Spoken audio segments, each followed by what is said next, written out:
all those who are signing up for members of the Gangster Circle, where you will be getting exclusive content. So if you haven't signed up yet, please do. Folks, as you all know, I'm a former gangster. Yeah, that's the truth. I was a former gangster. Not like all these gangsters you're seeing on YouTube, all the rats. And I don't have to mention their names, okay? Because if you don't know who they are by now, then you're living under a rock. But I'm talking about real gangsters. The real gangsters that you see in my book, folks. All right? Hello, PD. How are you? PD Dudley. Thank you for coming. Folks, in my book, The Accidental Gangster, from insurance salesman to Hollywood fixer. In my book, you're going to see and read about real gangsters who never ratted. Never ratted.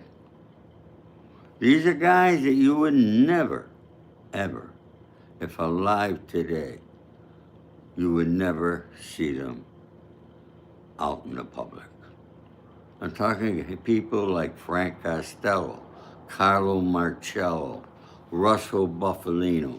They're all in my book, folks, and that's just a few of them.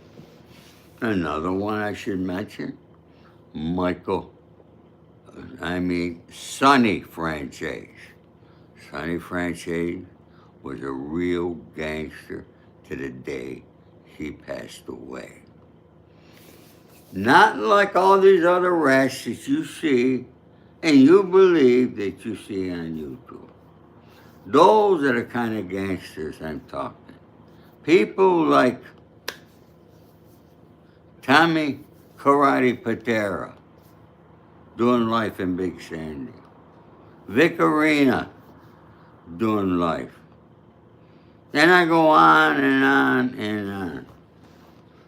Why do I trust these people who, while in their life, were very dangerous people? All right? But we all live amongst dangerous people. You don't know how dangerous your next door neighbor is. You might not even know how dangerous some members of your family are. But a lot of it's a good dangerous, as long as you follow the rules and keep your word. Now, let's take our government. And I don't care whether you're red, blue, green, I don't care what side of the aisle that you are on. Don't make a difference, because they're both the same. Their common denominator is they are all liars. Every single one of them. They lie to you when they're running for office of what they're going to say. Okay? Because they only want your vote. That's the furthest thing and the only thing they want from you. Once they got your vote, kiss them goodbye, folks. They're bought, they're sold, they're working for people with money. Not you. They're not working for our government. They're not living by the Constitution that they should uphold. They do not do none of that. And I'm not going to, I got to mention names. Let's mention the head of Congress here. He hides behind this religious stuff. What's his name? Ron Johnson? Oh, and before him it was Nancy Pelosi. Okay? It don't make a difference. You see what I mean, folks? What side of the aisle, what gender you are, it don't make a difference. Nancy Pelosi was the best. Oh my God. She could eat up these men like for breakfast. Okay? So she was good. But let's start with our president. I listened last night to maybe 3 to 4 minutes at that White House Correspondents' Dinner they had last night. You know, folks, you put our president on the stage, it's almost impossible to get him off. He just wants to eat up those airwaves, and he stays there and bambling and talking. Oh, Rod I mentioned Ronald Reagan was on it. I loved Ronald Reagan. I loved Richard Nixon. Okay?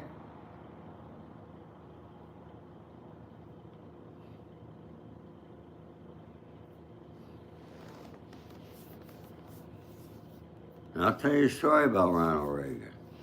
He is one president that I had conversations with. Okay? Because you know why? Every Sunday night, he went to Maddie's restaurant on Westwood Boulevard. Every Sunday night, I went there also. Did I say Sunday? It was Sunday evening. That was the night to go to Maddie's restaurant. Maddie was close friends, born in Hoboken, same place as Frank Sinatra. Frank Sinatra actually put up the money to put his friend in business. It was a great restaurant, great food, great atmosphere. Okay? And every Sunday night, Ronald Reagan be there, Frank Sinatra be there with his wife. All right? And there's so many people. Oh my God. Okay? And I'll never forget those days. Those were good days back then. Okay? And Ronald Reagan, where I sat, see, the restaurant was like sort, you got the bar and you had booths on the side of the bar. And then you had the dining room. Now in the dining room, you were not allowed to smoke. But where I sat, you were. So, you know, that's why I sat there. Okay? And where I sat was a little bit elevated with a railing. And then the front door was over here. And Ronald Reagan and Nancy and the Secret Service would come in every Sunday night. And he'd walk and he'd have his hand on the railing. And when he got to me, he'd put his hand on my shoulder. And I always said, "How you doing, young man?" Yeah, folks, there was a time I was called a young man. I know, it's hard to believe, right? But there, I had my days there. I was called a young man, okay? And folks, you know, I began this, all right? I'm going to be doing something very special for members of the Gangster Circle. So if you have not yet joined the Gangster Circle, you should, especially if you like real life gangster story, because those are the type of thing that I'm going to be giving to the people who are members of my Gangster Circle. It's only $4.95 a month or something like that. Not a lot of money, and rest assured, all right, you're gonna love it.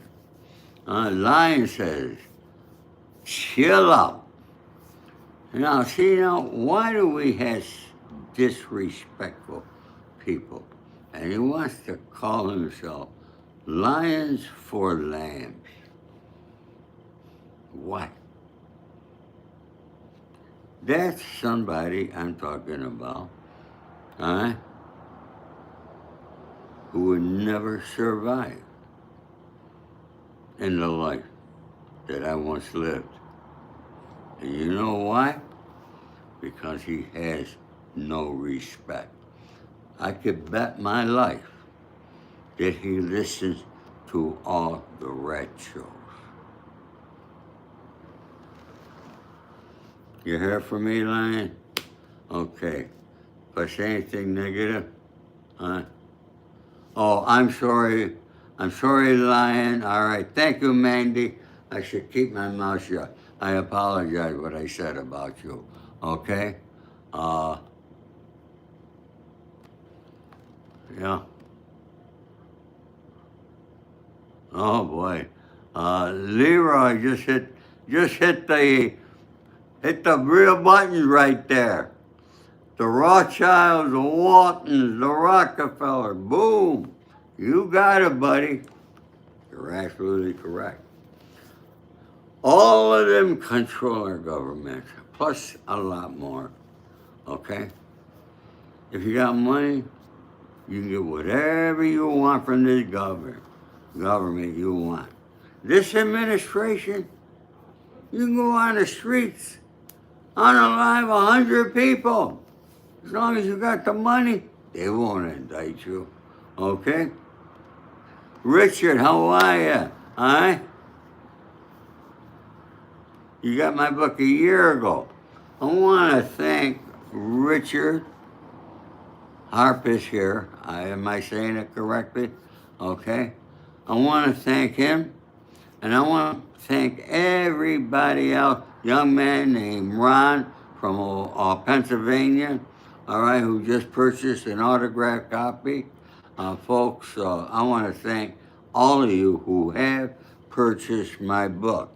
And trust me, okay, as they will attest, all right, I write something very nice for each and every person that goes to my website and purchases an autographed copy. And if you're not in the autographed copy, you can go to Amazon or Barnes & Noble. They have my book, okay? So, you're a puppet for the elite. Yeah. Thank you, Mandy.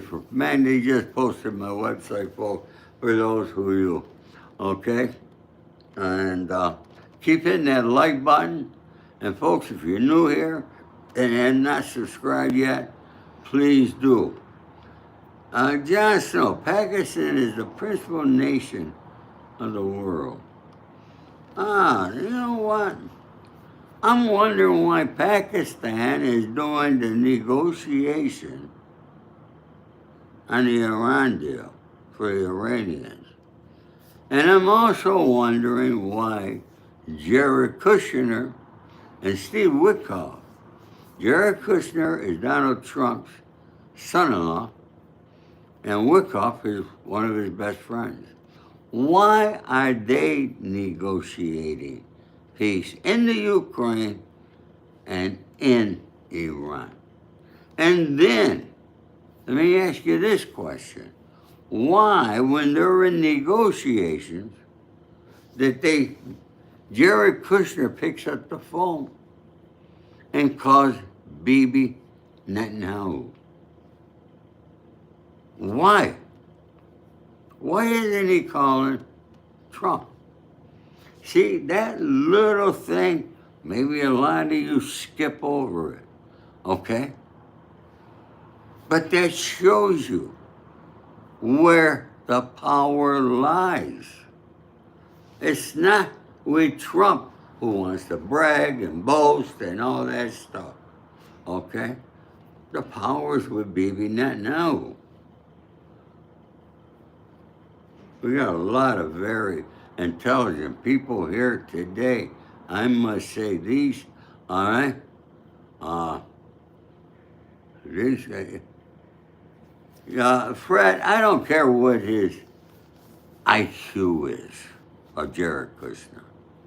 Did you know that Bibi Netanyahu, excuse me, was dear friends with his father?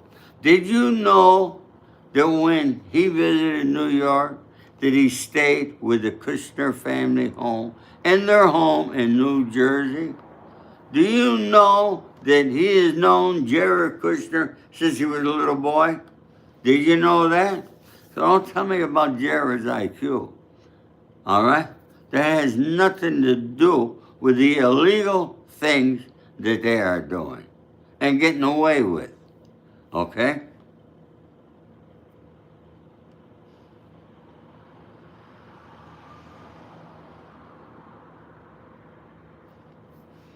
There we go. Russell, you're absolutely correct, my friend.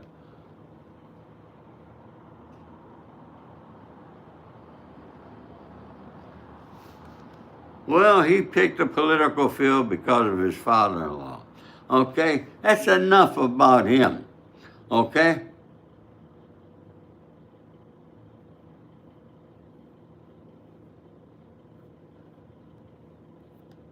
What was that there, Mandy? Was that some warning that just came in there? Did you see what popped up? Mandy, what was that? Oh, I guess he didn't like me talking about Trump. What? So anyway, folks, as you all know, our government officials are making more and more money every single day. But yet, they are not doing anything to help you, to help the American people with the economy. All right?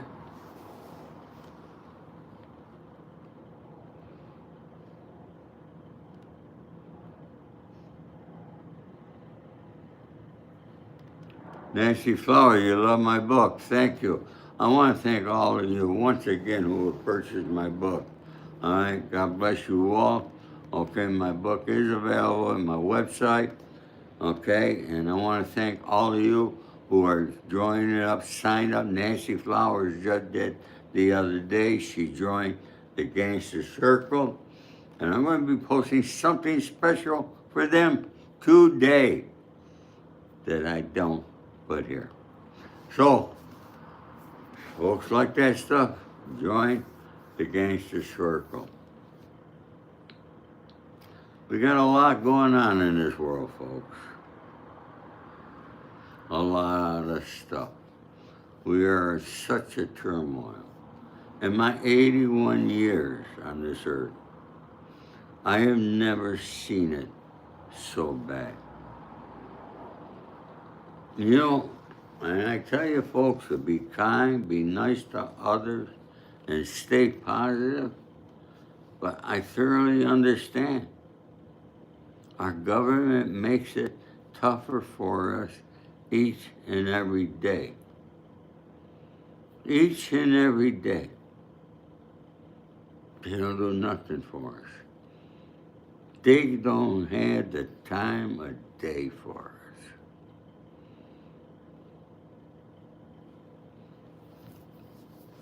Mandy said, forget it. It wasn't anything. Okay, I didn't have a chance to read it. I don't know who posted that. That was a troll? Man. They're, they're getting pretty sophisticated, these trolls. I gotta say that. All right? Oh, boy. You know, folks, I took a walk. I walked only a mile and a half a mile short of what I normally walk. Okay? And it was 85 degrees out there. I gotta admit, all right? The sun, getting that vitamin D, it felt great. You know, and I want to tell you something. There's a lot of people talking across social media about President Trump's health. Now, folks, as you know, President Trump and I are very close in age, about a year apart. Okay? So I have gone through a lot of medical issues in my lifetime, so I could recognize things probably more than the younger people, okay? Now, for example, you see these, what do you call them? Blots on my arm? Okay, blood spots. Well, I've been taking baby aspirin for 20, 30 years maybe. You know what that does? That thins the blood. And that's why you see a lot of elderly people who have these blotches, okay? Trump, the same way. Trump, from my understanding, is taking the full dose of what is it? I take 81, which is like a baby aspirin. He's taking 360 milligrams, all right? The highest dose, whatever it is, okay? All right?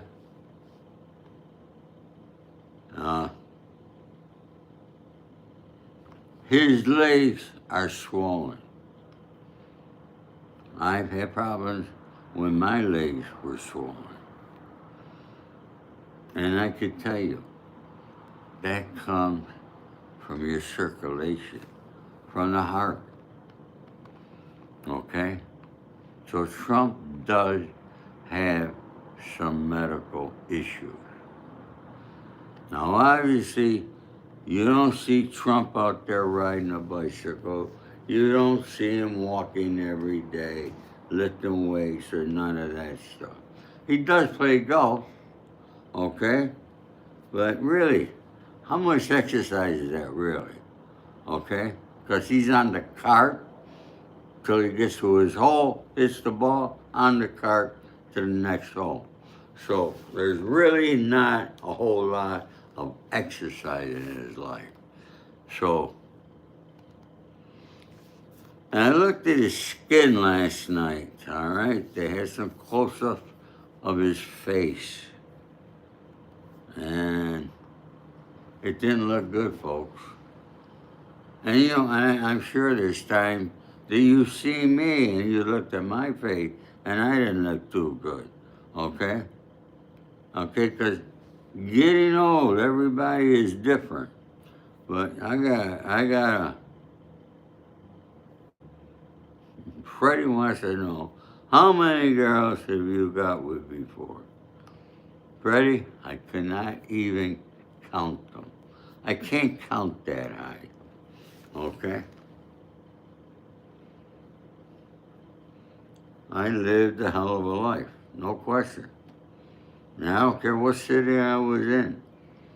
I never went to bed without having a girl. And now here I am, 81 years old, and I go to bed every night by myself, okay? So whether you're young or old, folks, I'm telling you some health issues, okay? I recommend, if I was a doc, Trump should get on Entresto, okay? That was a drug that my doctor put me on when I had the swelling in my ankle. And it was a great drug, I gotta be honest with you, okay?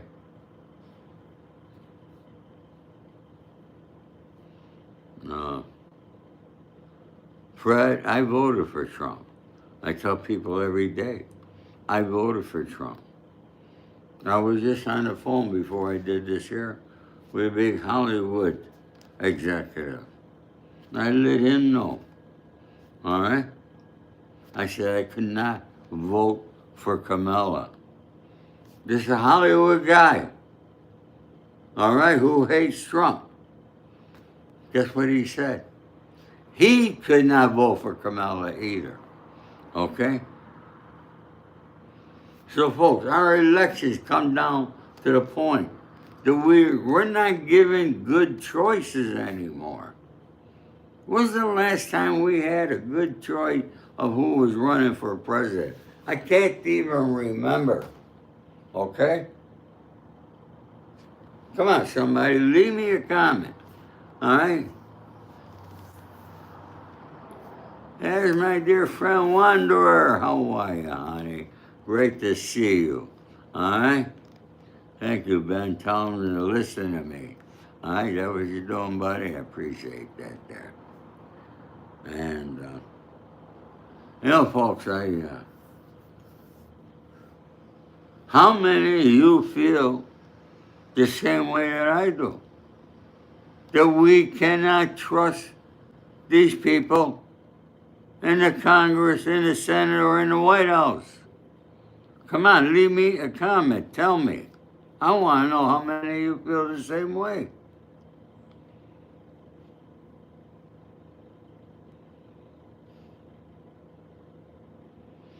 Now, anybody who came here today and was not subscribed but did, I ask this every day. Let me know, leave me a comment telling me that you just subscribed so I can give you a shout out. Okay? I appreciate that, folks. Okay? And if you join the Gangster Circle, well, I think that comes up, doesn't it, Mandy? I guess nobody here joined the Gangster Circle today. So I guess they're not interested. Either that or they don't have $4.95. I don't know what it is. Okay? Can't force people to do things.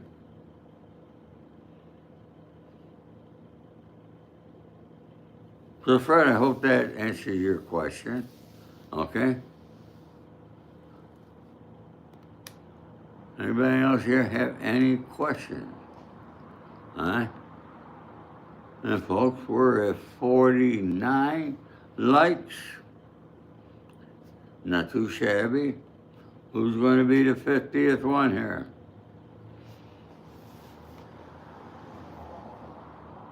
Who's going to be number 50?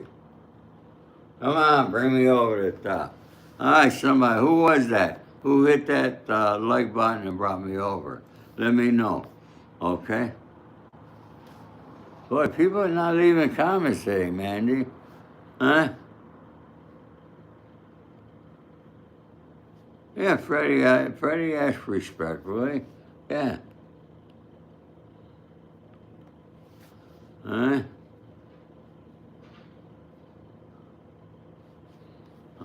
Genuine Entertainment. I like that name. A lot of gangsters nowadays are way more trustworthy than our government. Yeah, there's still gangsters out there that are big. But folks, there's a lot of rats out there. You can't trust a rat. I'm going to tell you why you can't trust a rat. They lied when they got on a witness stand. They lied when they proffered. And they're lying to you now. You know, there's one gangster there still acting like he's on the streets. He was one of the biggest rats around. You figure that out?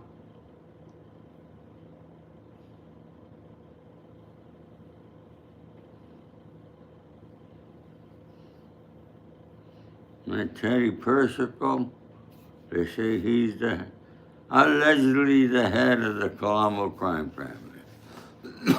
And he just got thrown back in prison for violating his supervised release. You know, folks, when you're a felon and you get out of prison, do you know that it's almost totally impossible? Almost totally impossible not to go someplace where there's going to be a felon in the room. I bet some of you are felons and people don't know about it. Yeah, I've been a felon for a long time, okay? Since the late 70s to now, okay? When I say 70s, I mean the 1970s, okay? To now. So, being a felon, for me, being a felon is no big deal, okay? But you know, I was on 5 years of supervised release. And I gotta tell you, one night I took a drive. I was driving this girl someplace, and I was in Hollywood, and I was at a stop sign, and there was a parking spot over here behind me. And I wanted to go back, but there was a cop car right behind me. Now, I put my hand out the window, asking him to back up so that I could park there. He wouldn't. Then I reckoned I seen a parking spot around the corner. So I turned right. I go around the corner. I park the car. The cop comes and stops me. Asks me for my driver's license and registration. I give it to him, I have to. He goes back to his car. Boom, boom, boom on that computer they have there. Him and his partner come back, take me out of the car, cuff me, spread me eagle on the hood of their car, telling me, Mr. Spado, you're on supervised release. We got a right to search you and your car. Which they had the right. There I am now, wondering, because I knew the girl smoked marijuana. And I'm thinking to myself, I hope she doesn't have any marijuana. Because they're not going to arrest her. They're going to arrest me if she does. Thank God she didn't. But they searched my car thoroughly, searched me thoroughly, and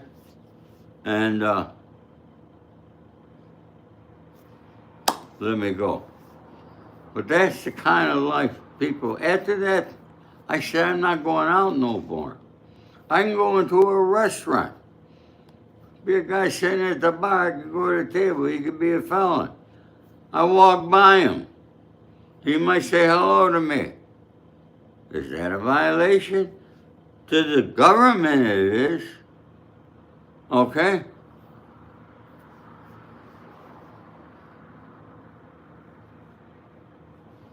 Genuine entertainment. You seem very interesting, my friend.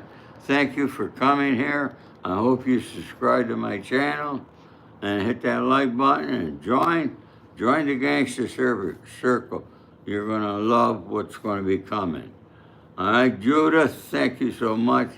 All right, telling people to check out my book. All right, you're only 36 years old, so I'm glad we got some young people here. Okay, you're the future of our country, my friend, and we need more people like you. Okay. So, you know what I'm going to do today?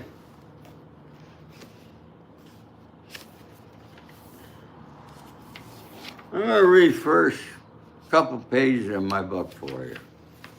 All right? I want you to tell me what you think.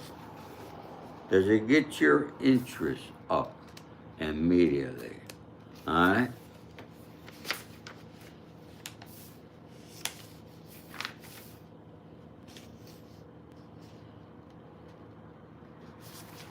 Oh boy, I got so many things I should be reading to you. So I got a prologue, I got an epilogue. Folks, this is a real book. Not like those other books that you see, all right? This book has got an index in the back, so if you want to see, and it's got my paperwork there, okay? See, there's my paperwork, okay, folks? And it goes on and on. So I prove to you I'm not a rat. Because when you go to prison, you better have your paperwork when you get put on that yard, okay? All right? Okay, part one. Part one. Sentencing day. Metropolitan Detention Center, Brooklyn, New York, September 7th, 2010. The door to my cell was open early, about 4 a.m. a guard dressed in his neatly pressed uniform, stepped inside to wake me up. I was already awake, though, and had been for hours, wondering if I made a mistake. Later in the morning, I'd be in a federal courtroom where a judge would pass sentence on me. A term from 97 to 110 months. That's what I signed for, folks. I agreed to that amount of time in a plea deal, but now I was having second thoughts. If I'd gone to trial, could have I beaten those charges? Could I have walked out of court a totally free man? As I sat on my bunk, staring at the cell wall, I began to think, maybe I should have. Knock it off, I told myself. What's done is done. They charged me under RICO, the federal government, most effective weapon against organized crime. If you fought and lost, which most defendants did, they threw the fucking book at you. That point was driven home to me by my friend and fellow inmate, Anthony, Tico, while we were in the courthouse bullpen area the day before I accepted the government's offer. Spado, take the plea deal and you'll see daylight soon. You already been in here 30 months. After you get the good time credit you got coming, you'll be out quick. If you go to trial, they will shut your lights out. Folks, my friend Tico, I hope you're still with us. I want to thank you for that advice, because it would have shut my lights right out. I'd still be in prison today. See, Tico knew, because Tico went to court and he fought them and he lost and they shut out his lights. It happens, folks. You hear about it all the time.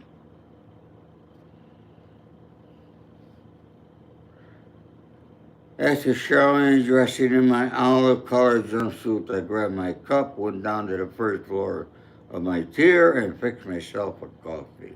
I bought instant coffee from the commissary, just had to add hot water. After that, I was taken downstairs where I swapped my jumpsuit for my court apparel, a blue shirt and tan pants. It was prison garb, okay? I didn't get dressed in civilian clothes when I went to the courthouse, okay? Why go through all that? It's not gonna make a fucking difference what you are wearing, okay? The judge don't care, okay? I know you've seen on Diddy and all these other big trials that they show, and they make a big thing about what they're going to wear. Okay, folks, trust me, doesn't make a difference what you got. Okay.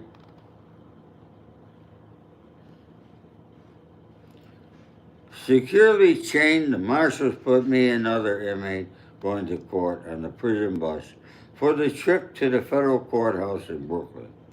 Once there, we were placed in large holding cells under the courthouse called bullpens, where our shackles were removed. Now it was just a matter of waiting to be called upstairs to face Judge Brian Cogan. My mind wandered back to my plea and what would happen in the courtroom. Doubts lingered. I kept asking myself, will the prosecutors try any of the last minute tricks to get me more time? Prosecutors, folks, they're like car salesmen. They'll do any trick in a book, all right? Sorry, any car dealers out there. I apologize. I got called like it is. All right? Am I really going to see daylight soon, as Tico said, or will there be an unexpected snag that puts everything down the toilet? Those questions and more spun around in my head as I waited, but the answers were yet to come. With my stress level rising, I knew I needed to stop thinking about all this what ifs. To keep my mind occupied, I asked myself one question. How in the fuck did I end up here? Go figure. Folks, that's the first chapter of my book. If you want more, like I told you, it's available. Amazon, Barnes & Noble, and wherever fine books are sold. And this is the only book. I got older books out there. This is the book that you want. And folks, this is the reason why you should join the Gangster Circle. I'm not selling you a bunch of garbage. I'm not giving you any garbage. I'm giving you truth. I'm giving you something that you can't get on social media. People like me are very rare, okay? Especially the gangster and the mob genre, okay? And even those that call themselves mob historian. What are these mob historians? They Google, they might go to the courthouse, look at some document, they get old newspaper article. The same stuff that's available to everyone. And then they call themselves a mob historian, okay? Some of them even proclaim that they're talking to gangsters on the street. I could attest and assure you, they are not talking to real gangsters on the streets because real gangsters would not talk to them. You see the difference, folks? Just like you see Diddy, all right, everybody knows who Diddy is. He had a fight in prison. Nobody knows nothing, how it started, whatever. They put Diddy in solitary confinement. It's special housing unit, okay? He's by himself, okay? And now everybody's talking about what's going to happen. Nobody knows what's going to happen yet until it happens. So based on that, folks, you all have a great day. God bless you. All my love and respect to all you. Thank you.